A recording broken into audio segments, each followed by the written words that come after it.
What's up guys, it's Jordan from Blackwire Japan, and today I'm going to have just a short and sweet quick video on how to bench test the 92 to 96 Lexus SC300 and SC400 cluster. This test is basically just to see which lights illuminate and which lights do not. One of the first things I want to tell you is I started off by trying this with my Noco Boost jump pack. And for some reason, this just would not work. And for a while, I thought I had a bad cluster. And this just would not, for some reason, power this guy up. I don't know if it's something internal in the Noco Boost Plus GB40 battery pack itself. But this just didn't work for me. So if you have one of these, I recommend not trying to use that. You can also use just a regular car battery and some alligator clips. Some test clips, just some quick test wires. Or this jump pack seemed to work for me just fine.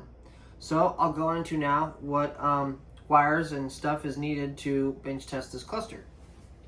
Okay guys, so as you see, I have my 3 pigtail clips here. If you do not have the pigtails, it's totally fine. You don't need them necessarily. You can just jump the correct pins on the actual board back here by pulling these out. So basically these and this does not matter if you're just trying to test which needles light up and which backlights light up. That's basically what this test is good for. I found that this yellow wire here, you can see it has some silver dots on it. This is going to be your main power wire, okay?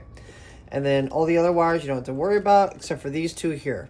So we got a brown wire with silver dots on it, and looks like a white wire with a black stripe going to it. These 2 are going to be your grounds, okay? So you'll put power to this guy and grounds to these 2. And I'm going to do that now, and I'll show you kind of what that looks like.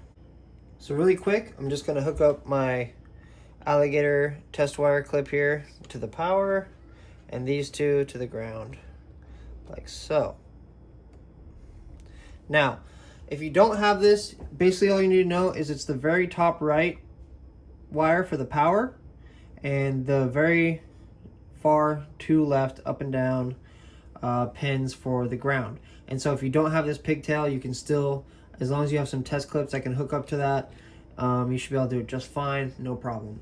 Now we'll connect this basically to the positive on the jump pack and the black cable here to the ground on the jump pack and fire it up. Okay, so now that I have everything wired how I want it to, the red alligator clip to the red on the jump pack, the black to the black on the jump pack, obviously power, ground, I'm gonna get ready to flip this switch. So once I flip this switch, it could take about 1 second to 3 seconds to actually power everything up. For me, I was getting impatient when I was first trying this, and I was testing it on a battery, I was testing on this, I tested on the other jump pack, and it wasn't lighting up right away. And so for some reason I thought, okay, well maybe I just have a bad jump pack. But it turns out that it just takes a couple seconds for all this to power up.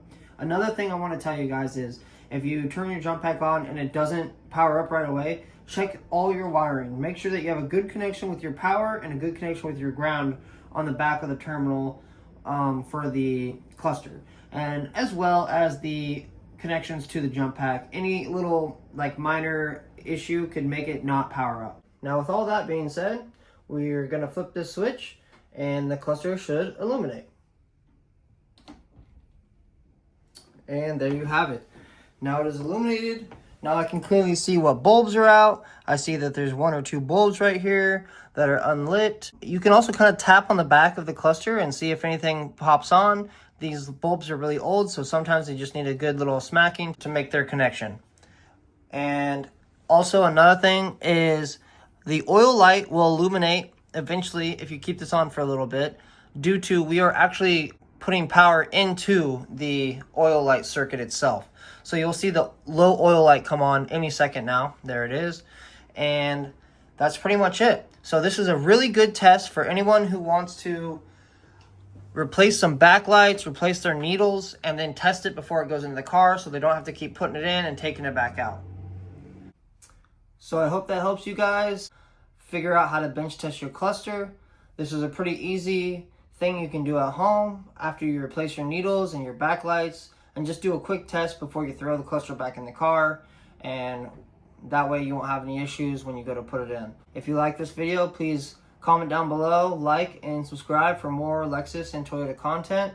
I hope this helps anyone out there who was looking to bench test their cluster. Hear them racers out there? So that's about it. Peace, guys.